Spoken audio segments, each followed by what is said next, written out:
बाबासाहेब आंबेडकर जिंदाबाद।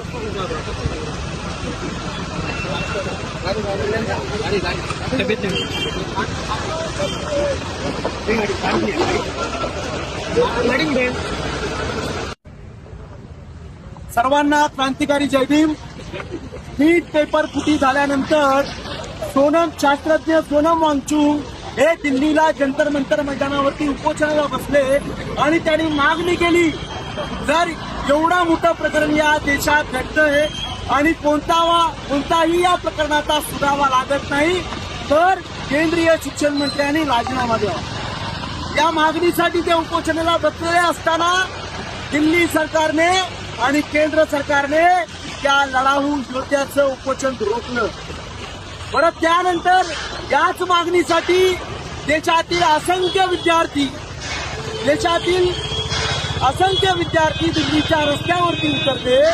त्यावेळी स्वतंत्र भारताच्या इतिहासाला काळा दाग लागेल असा प्रकार केंद्र सरकारने आणि दिल्ली सरकारने केला। न मुली पाहिल्या, न लहान मुलं पाहिली, न विद्यार्थी पाहिले। या नालायकांनी, या नीच सरकारने त्यांच्यावरती अक्षरशः कपडे फाडेपर्यंत मारलं। ही अतिशय स्वतंत्र भारतानंतरची शोकांतिका आहे। ही शोकांतिका आहे। ज्यावेळी विद्यार्थी रस्त्यांवरती उतरतात, ज्यावेळी विद्यार्थी आवाज बुलंद करतात, त्यावेळी तुम्ही जर विद्यार्थ्यांवरती अशा प्रकारचे हल्ले करत असाल तर तुमच्यासारखे चंड, तुमच्यासारखे नामर्द आम्ही या जगात बघितले। जगाचा इतिहास तपासा। विद्यार्थ्यांवरती असे नालायक हल्ले करणारे, मी तर म्हणेन जालियनवाला बाग हत्याकांड नंतर जर या देशामध्ये दुसरा कोणता हत्याकांड झाला असेल तर तो विद्यार्थ्यांना मारण्याचा। मी एक आंबेडकरवादी म्हणून, मी समतावादी म्हणून या घटनेचा निषेध करतो आणि मागणी करतो की धर्मेंद्र प्रधान या नालायक शिक्षण मंत्र्यांनी राजीनामा दिला।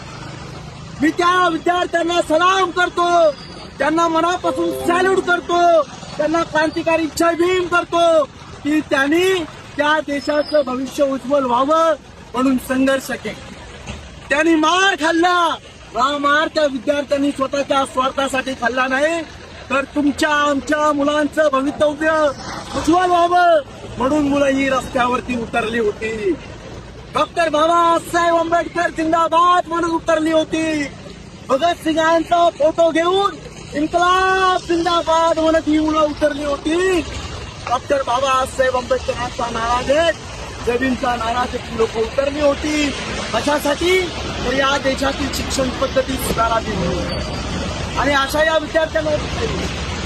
विद्यार्थ्यांवरती या नालायकांनी हल्ला केला। हे सरकार कुठेतरी गाडणं, कुठेतरी संपवणं ही आता आपली नैतिक जबाबदारी चालेल। तुम्हाला बाबासाहेब आंबेडकरांची शपथ आहे, तुम्हाला भगतसिंगांची शपथ आहे। येणाऱ्या काळामध्ये हे सरकार काढून टाका, हे इकडचे वारसदार मिटून टाका। हे फासिझम आहे, हे लोकशाहीवादी नाही, हे डेमोक्रेसी मानणारे नाही। यांना येणाऱ्या काळात उलटून टाकण्याचं आणि काढून टाकण्याचं लोकशाही मार्गाने मतदानाच्या माध्यमातून हे काम आपण करायचं। मी इथं सगळ्यांचा आभार मानतो।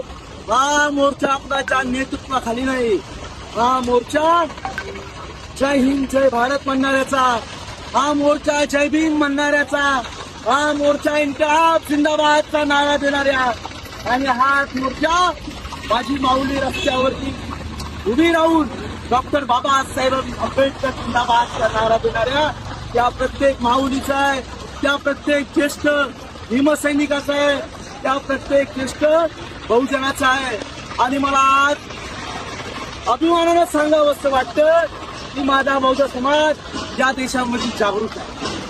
ही तुमच्या माझ्या बापाची पुण्य आहे। आंबेडकरांचा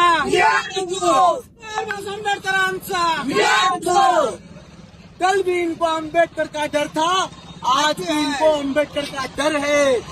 कल भी इनको अम्बेडकर का डर था, आज भी इनको अंबेडकर का डर है।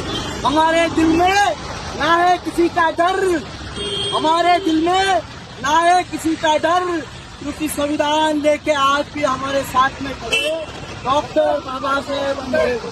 नहीं चलेगी, नहीं चलेगी दादागिरी, नहीं चलेगी, नहीं चलेगी, नहीं चलेगी दादागिरी, नहीं चलेगी। दिल्लीत झालेल्या घटनेचा मी सूरज स्वतः निषेध करतो आणि इथे 2.5 शब्द थांबवतो। जय भीम, जय भारत,